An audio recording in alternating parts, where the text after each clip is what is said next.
Being in the arcade racing gaming community for many years now, I have noticed some common misconceptions about this genre. These are statements that either don't make any sense or come from misguided thinking. In this video, I want to go in depth about 3 misconceptions of arcade racers. While I don't expect these to go away completely, I want to help in addressing them since I really haven't seen this topic talked about in good detail. So, let's start off with easily the biggest misconception out of the entire genre.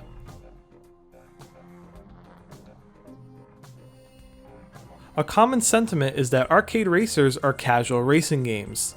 This means that people usually see them as low-skill, easy games. While I cannot deny that arcade racers have much better accessibility compared to simulation racers, this doesn't make them inherently casual. Arcade racers can not only be hard, but also take a great amount of skill.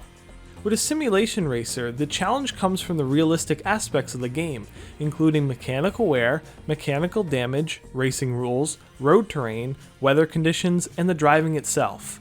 Yet arcade racers can also share some of these same difficulties. For example, Grid Legends has racing rules where you cannot corner cut, has the option to turn on mechanical damage, has weather conditions that affect the driving, and without assists on, the cars can spin out rather easily. Grid Legends is not as in-depth or as hard as the best sims, but it can still provide some of the same challenges you would see in a sim. Arcade racers also benefit from being difficult in different ways that sims just cannot do. Aspects like traffic and street racing, aggressive AI like the addition of cops, AI rubber banding, very complex courses, weapons, and more make up for arcade racers' better accessibility.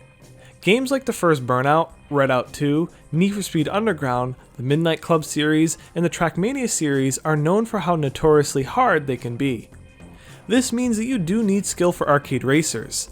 Even for the ones that aren't as challenging, you can't really breeze your way through like people may think. You have to understand the game mechanics and find the best way to use those mechanics, which shows the high skill ceilings these games can have. Seeing what others pull off in some of my favorite arcade racers is insane. The chain drift boosting in Blur, the pinpoint driving in Wipeout, and the crazy time-saving measures in the Trackmania series are just some examples of not only the high skill ceilings, but also how much skill these players possess. So, arcade racers are not casual racing games. Many of them are not only difficult, but also require a lot of skill from the player to master its gameplay. I have heard that arcade racers aren't meant to be played with a racing wheel, which is one of the weirdest misconceptions of this genre. This whole genre originated from the arcades, hence the name arcade racer. What's important about this is that these racers use wheel and pedal setups in their arcade cabinets. So to say that racing wheels are just for sims completely ignores the history of where this genre started from. I've also played a good amount of arcade racers on a steering wheel and they have been an absolute blast. This includes Crash Time 5 Undercover, Gas Guzzlers Extreme, Grid Legends, Gravel, Driver San Francisco, Forza Horizon 5, Flat Out, Need for Speed Underground, and Dirt Showdown. Some worked with no problems, others needed fixes, and some were not all that ideal for the wheel. For example, Driver San Francisco feels great in the wheel, but it's not that ideal when trying to switch to different cars. In saying all of this, there are many games that don't support the wheel well, or just not at all. However, this is the fault of the developers also believing in this misconception, which means they don't take the time to implement good wheel support. What happens is that we get a perpetual loop. Since people believe racing wheels are just meant for sims, developers don't add or implement poor wheel support to their arcade racers. Then, people use those games as examples to show that wheels aren't meant for arcade racers, which ends up going right back to the start to continue the misconception loop again. So while it's partially true that arcade racers are not great in a racing wheel, it's rarely due to the game mechanics like many might believe. It has to do with the developers failing to put in good wheel support, and for the ones who did, those arcade racers really show how fun this genre can be using a steering wheel.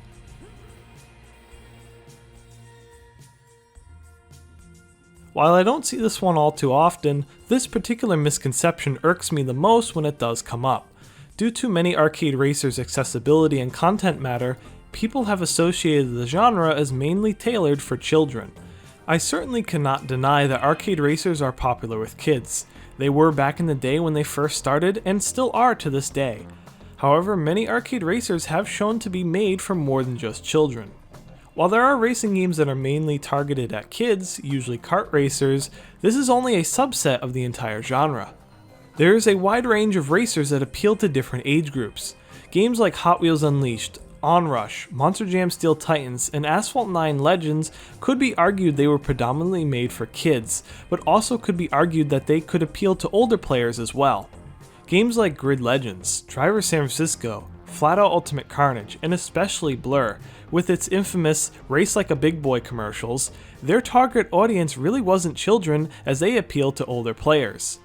Lastly, games like Gas Guzzlers Extreme, Trail Out, Road Redemption, and Carmageddon Max Damage were intended for mature audiences just from their content matter alone. It seems that people will be quick to call an arcade racer a kids game without giving it much thought. So, I want to show the clear differences between what truly is a kids-only racing game versus a game that I feel appeals to anyone. These two games come from the same development studio, 3D Clouds, to highlight how one team can switch up their overall game design for their target audience. Let's compare their first game, All-Star Fruit Racing, with their second game, Xenon Racer. Notice the differences in the art style, vehicle designs, voiceovers, sound, music, and the overall game design of the two titles.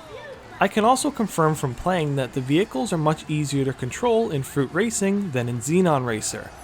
All-Star Fruit Racing is made for children with its colorful art style, cheery voice work, bubbly sound design, and easy controls. Yet Xenon Racer appeals to pretty much anyone in the genre with its gritty art style, subdued voice acting, hyper-realistic sound design, and tricky vehicle handling. So many arcade racers are not only just for kids, as there are plenty that are tailored to older players as well.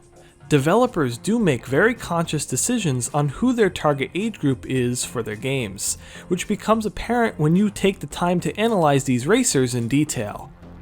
That wraps it up for all the misconceptions I wanted to cover in this video. I hope I helped in addressing these topics, and I would love to hear what you think down in the comments below. This has been Gamer Alex. I hope you enjoyed the video, and have a great day.